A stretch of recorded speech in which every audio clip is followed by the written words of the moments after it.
So Fred Patnard, tell us about the new book you've got. This is about to be released. Okay, it's called Raw Food Controversies, and this is the only book that exposes the truth about the raw food movement that other raw food gurus don't want you to know. And it's actually a book that tells my story of how I got into raw foods about 14 years ago and actually got very sick. After 3 years on the diet, I was so sick that I could not get out of bed for over a month. And I thought I was on the best diet in the world.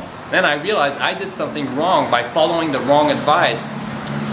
Then over the years did a lot of trial and error, discovered what works, what doesn't, and then finally to this day I never told my story. I never told exactly what happened, but the people I worked with, the kind of crazy stories along the way, what worked, what caused the most problems, what are some of the things that raw foodists believe that they're not true.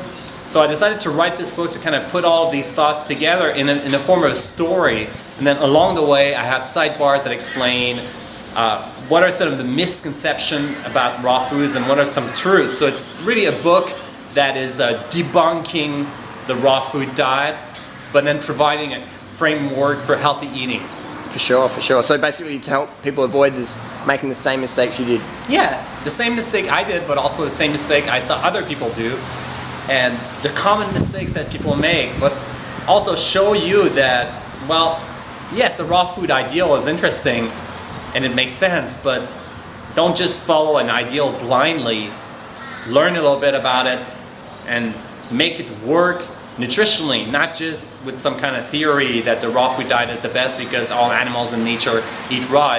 There's a little bit more thought that must go into it, and that's what I put together in the book. Cool. So what's the book called? Raw Food Controversies. And where can we get it from? You can get it from rawvegan.com. Cool. Thanks, Fred.